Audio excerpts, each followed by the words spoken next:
శ్రీమాత్రే నమః. శ్రీ గణేశ శారదా గురుభ్యో నమః. అపార కరుణా సింధుం జ్ఞానదం శాంతరూపిణం శ్రీ చంద్రశేఖర గురుం ప్రణమామి ముదాన్వహం.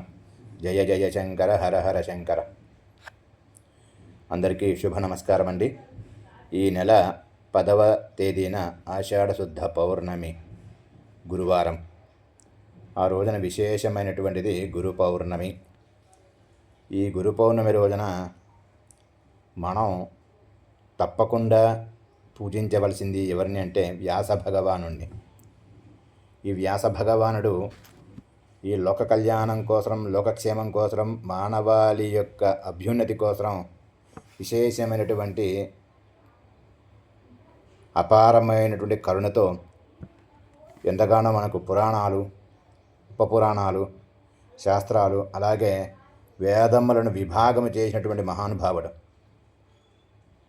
అలాగే మానవులకు వేదం యొక్క సారం అర్థమయ్యే విధముగా పంచమ వేదము అని పిలువబడుతున్నటువంటి మహాభారతాన్ని కూడా ఆయన మానవ జాతికి అందజేశారు.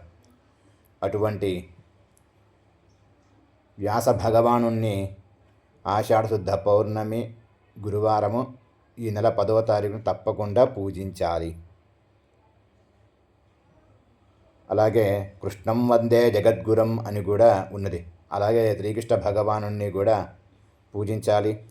వ్యాస భగవానుణ్ణి, ఆ తర్వాత వశిష్ఠుణ్ణి, శక్తి, ఈ పరంపరలోనే శంకర భగవత్పాదాచార్యుల వారిని కూడా తప్పకుండా పూజించాలి.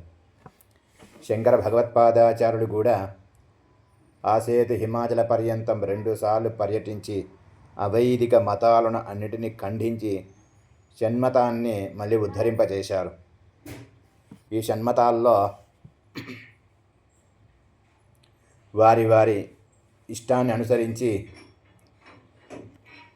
ఒకరికి శివుడు ఎక్కువ భక్తి ఉంటే కనుక మధ్యలో శివుణ్ణి పెట్టుకొని చుట్టూ గణపతిని, అమ్మవారిని, సూర్యనారాయణుణ్ణి, విష్ణువుని పెట్టుకొని పంచాయతన పూజా రూపంలో పూజించే విధంగా ఏర్పాటు చేశారు.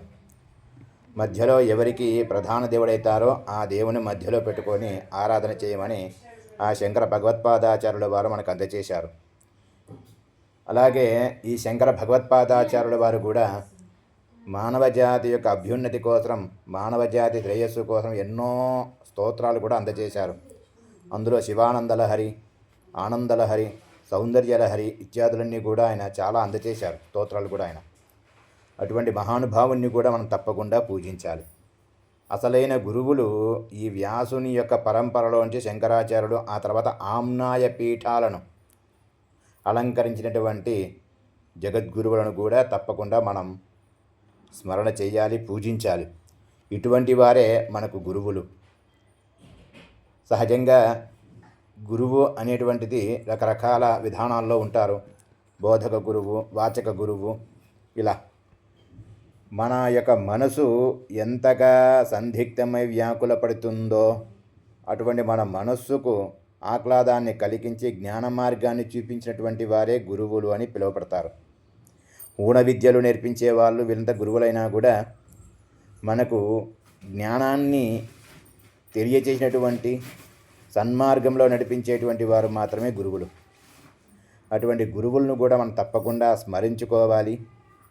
ఈ యొక్క ఆషాఢశుద్ధ పౌర్ణమి 10వ తారీఖున గురువారం తప్పకుండా వేదవ్యాసుణ్ణి, వశిష్ఠుణ్ణి, శక్తిని, ఆ తర్వాత శంకరాచార్య భగవత్పాదాచార్యుల్ని, అలాగే ఆమ్నాయ పీఠాలను అలంకరించినటువంటి జగద్గురువులను కూడా తప్పకుండా మనం ఆరాధన చేసి ఆ యొక్క గురువుల యొక్క అనుగ్రహం తప్పకుండా పొందాలని కోరుకుంటూ అందరికీ మరొక్క మారు శుభ నమస్కారం అండి.